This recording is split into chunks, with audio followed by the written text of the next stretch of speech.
Para suster, ibu dan bapak, termasuk Bapak Romo,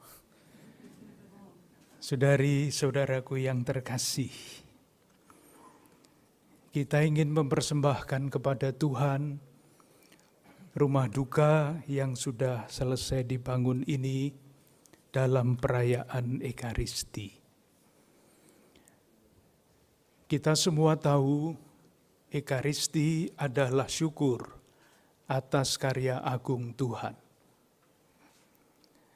Kalau rumah duka ini kita persembahkan kepada Tuhan di dalam perayaan Ekaristi, seperti selalu saya katakan, kita ingin mengungkapkan keyakinan iman kita bahwa rumah duka ini bukan sekedar PT yang namanya PACE, tetapi adalah bagian dari karya agung Tuhan. Dengan demikian, semangat yang akan mendasari pelayanan di rumah duka ini, apapun, sekecil apapun, sesederhana apapun, mesti kita sadari itu adalah bagian dari karya agung Tuhan. Itulah inspirasi kita. Dan kita yakin bahwa motivasi tidak cukup, karena sebagai orang beriman, kita membutuhkan inspirasi untuk terus menjalankan pelayanan ini, pelayanan di rumah duka ini, dengan tekun dan setia merawatnya dan berusaha mengembangkannya. 1, 2 gagasan kecil, moga-moga dapat menjadi tambahan inspirasi bagi kita semua. Tuhan memulai karya agungnya dengan memilih ke-12 rasul, seperti tadi diceritakan di dalam Injil. Kalau kita perhatikan nama ke-12 rasul itu, sekurang-kurangnya saya itu heran. Mengapa Yesus memilih orang-orang seperti ini? Maksud saya begini,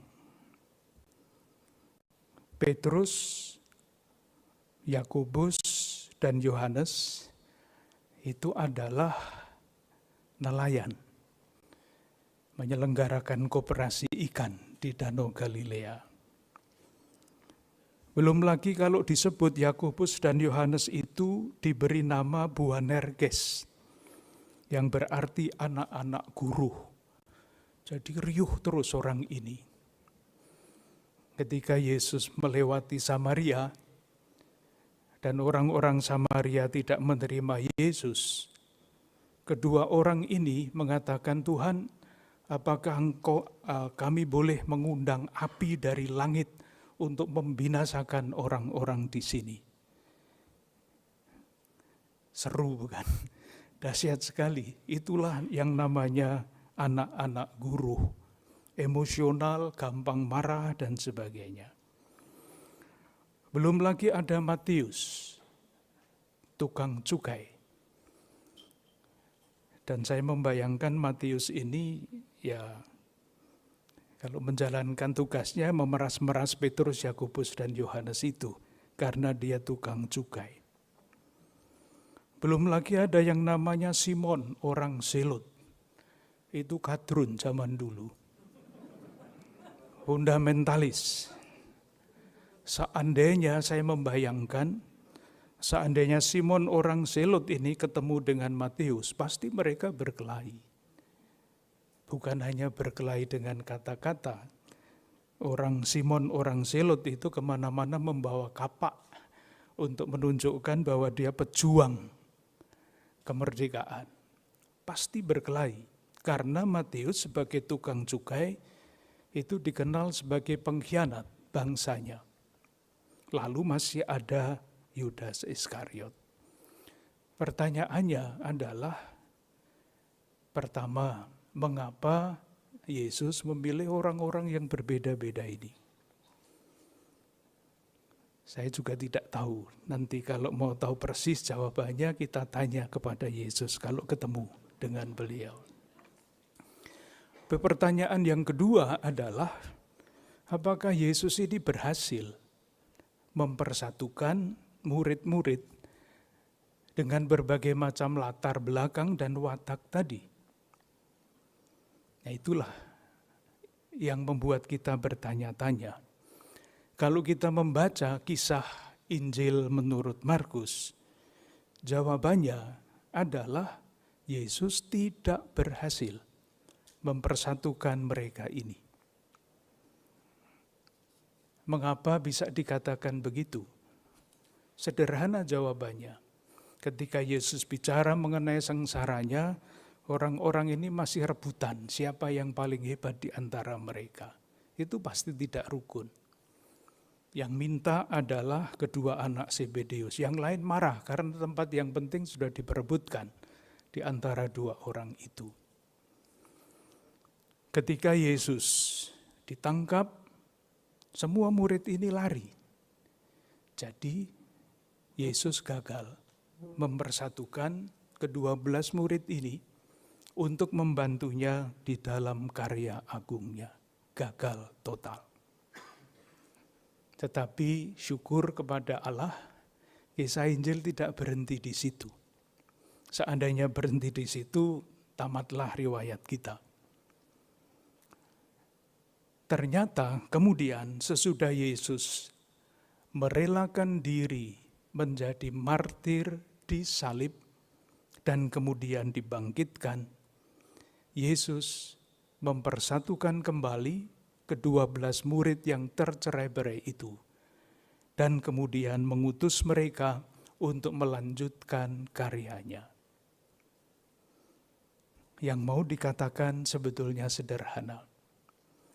Untuk bersatu, untuk mempersatukan ke-12 murid itu, Yesus harus menjadi martir. Sebelum Yesus rela menjadi martir, ke-12an itu tidak bersatu. Tetapi sesudah Yesus menjadi martir, wafat, kematiannya, kemartirannya mempersatukan. Itulah sebabnya, saudari-saudaraku yang terkasih, sebelum perayaan Ekaristi ini, Romo Steve bertanya, mau memakai rumus apa, kasulanya warna apa. Lalu dijelaskan hari ini adalah peringatan Santa Agnes Martir. Sebelumnya diusulkan kasula putih. Nah, kalau Agnes itu, Santa Agnes itu martir, ya mestinya merah. Yang mau dikatakan sederhana. Yesus melaksanakan karya agung yang kita syukuri. Dan kuncinya ketika dia mempersatukan ke-12 murid adalah kerelaannya menjadi martir. Kita pun di kompleks ini ada berbagai macam lembaga di dalam naungan PPSC. Di dalam mengelola rumah duka ini juga ada sekian banyak ahli di dalam bidang yang berbeda-beda. Kita bisa menjadikannya satu, syaratnya semua rela menjadi martir. Tidak usah seperti Santa Agnes dibunuh, dibakar di atas kayu api. Tetapi martir, kemartiran yang kita maksudkan adalah kerelaan untuk membangun komunitas, mengembangkan partisipasi, dan dengan demikian kita menjalankan misi. Syaratnya seperti kata Paus Fransiskus yang sedang kita pelajari sekarang ini, kata kuncinya kan sinodalitas. Sinodalitas itu artinya berjalan bersama. Kalau mau membayangkan berjalan bersama itu bukan sekedar berjalan bersama-sama titik, karena ke-12 murid ini juga berjalan bersama-sama, tetapi berkelahi terus. Tidak ada gunanya berjalan bersama seperti itu. maka berjalan bersama mesti diberi koma. Berjalan bersama-sama bersama Yesus. Kalau demikian, lalu buahnya saya kira seperti digariskan di dalam sinodalitas itu, berjalan bersama-sama, 2, komunitas, partisipasi, dan misi. Itulah yang saya sendiri lihat sejak awal bagaimana rumah duka ini direncanakan, pelan-pelan hati disatukan, dan kemudian jadilah gedung yang bagus ini.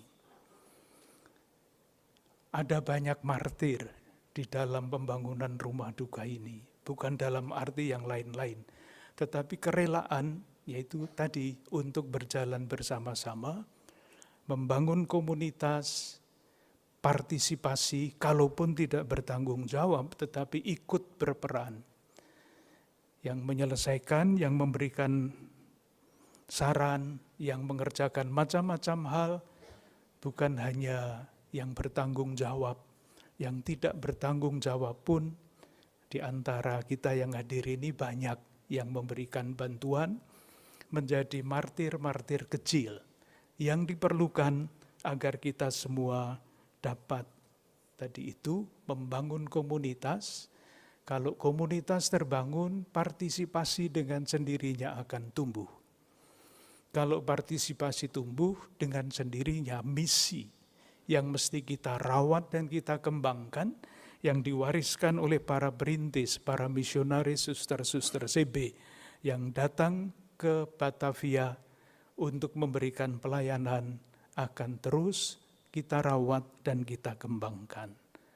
Menjadi pujian kemuliaan bagi Tuhan dan berkat bagi semakin banyak orang. Moga-moga cita-cita kita untuk memikul tanggung jawab sejarah, sekurang-kurangnya atau antara lain lewat pelayanan rumah duka ini, sungguh-sungguh dapat kita jalankan dengan sebaik-baiknya.